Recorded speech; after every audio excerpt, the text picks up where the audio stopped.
ಉಚಿತವಾದ ಶಿಕ್ಷಣ. ಎಲ್ಲ ಸರ್ಕಾರಿ ಶಾಲೆಯಲ್ಲಿ ಉಚಿತವಾಗಿ ಶಿಕ್ಷಣವನ್ನು ನೀಡಲಾಗುತ್ತದೆ. ಉಚಿತವಾಗಿ ಇಂಗ್ಲಿಷ್ ಮತ್ತು ಕನ್ನಡ ಬೋಧನೆ. ಎಲ್ಲ ಸರ್ಕಾರಿ ಶಾಲೆ ಮಕ್ಕಳಿಗೆ ಉಚಿತವಾಗಿ ಕನ್ನಡ ಮತ್ತು ಇಂಗ್ಲಿಷ್ ಮಾಧ್ಯಮದಲ್ಲಿ ಪಾಠವನ್ನು ಮಾಡಲಾಗುತ್ತದೆ. ಉಚಿತವಾಗಿ ಶೂ ಮತ್ತು ಸಾಕ್ಸ್. ಎಲ್ಲ ಸರ್ಕಾರಿ ಶಾಲೆ ಮಕ್ಕಳಿಗೆ ಉಚಿತವಾಗಿ ಶೂ ಮತ್ತು ಸಾಕ್ಸ್ ಅನ್ನು ನೀಡಲಾಗುತ್ತದೆ. ಉಚಿತವಾಗಿ ಸಮವಸ್ತ್ರಗಳು. ಎಲ್ಲ ಸರ್ಕಾರಿ ಶಾಲೆ ಮಕ್ಕಳಿಗೆ ಹೆಣ್ಣು ಮತ್ತು ಗಂಡು ಮಕ್ಕಳಿಗೆ ಸಮವಸ್ತ್ರವನ್ನು ನೀಡಲಾಗುತ್ತದೆ. ಬುದ್ಧಿವಂತ ಶಿಕ್ಷಕರಿಂದ ಬೋಧನೆ.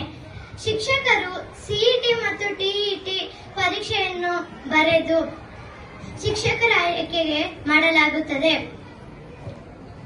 ಉಚಿತವಾಗಿ ಪೌಷ್ಟಿಕಾಹಾರ ಮತ್ತು ಮೊಟ್ಟೆ ಬಾಳೆಹಣ್ಣು.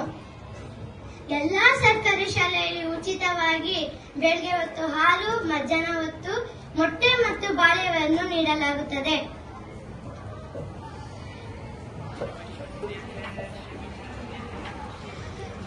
ಎಲ್ಲ ಸರ್ಕಾರಿ ಶಾಲೆಯಲ್ಲಿ ಕಂಪ್ಯೂಟರ್ ತರಗತಿ, ಕ್ರೀಡೆ, ಗ್ರಂಥಾಲಯ ಹೀಗೆ ಹಲವಾರು ಸೌಲಭ್ಯಗಳು ಇವೆ. ವಿದ್ಯಾರ್ಥಿ ವೇತನ. ಎಲ್ಲ ಸರ್ಕಾರಿ ಶಾಲೆಯಲ್ಲಿ ವಿದ್ಯಾರ್ಥಿನಿಯರು ಚೆನ್ನಾಗಿ ಹೋದರೆ ಸ್ಕಾಲರ್ಶಿಪ್ ಅನ್ನು ನೀಡಲಾಗುತ್ತದೆ.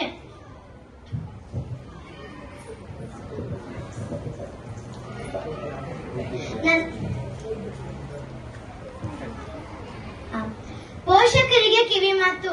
ಎಲ್ಲ ಪೋಷಕರು ಕರ್ನಾಟಕದಲ್ಲಿ ಫ್ರೀ ಬಸ್ ಬಿಟ್ಟಿದ್ದಾರೆ ಅಂತ ಖುಷಿ ಪಡ್ತಿದ್ದೀರಾ. ಆದ್ರೆ ಕರ್ನಾಟಕದಲ್ಲಿ ಸರ್ಕಾರಿ ಶಾಲೆ ಶಿಕ್ಷಣ ಫ್ರೀ ಆಗಿದೆ ಅಂತ ನೀವು ಯಾಕೆ ಖುಷಿ ಪಡಲ್ಲ? ನಿಮ್ಮ ಮಕ್ಕಳನ್ನು ಸರ್ಕಾರಿ ಶಾಲೆಗೆ ಸೇರಿಸಿ ಖುಷಿ ಪಡಿ. ಸರ್ಕಾರಿ ಶಾಲೆನ ಇನ್ನೂ ಬೆಳೆಸಿ. ನಾನು ಓದಿದಿರುವ ಸರ್ಕಾರಿ ಶಾಲೆ ಬಗ್ಗೆ ಮಾತನಾಡಲು ಅವಕಾಶ ನೀಡಿದ್ದಕ್ಕೆ ಎಲ್ಲ ನನ್ನ ನೆಚ್ಚಿನ ಗೆಳತಿಯರಿಗೆ ಮತ್ತೆ ಪೋಷಕರಿಗೆ ಹಾಗೂ ಶಿಕ್ಷಕರಿಗೆ ಎಲ್ಲರಿಗೂ ಧನ್ಯವಾದಗಳು.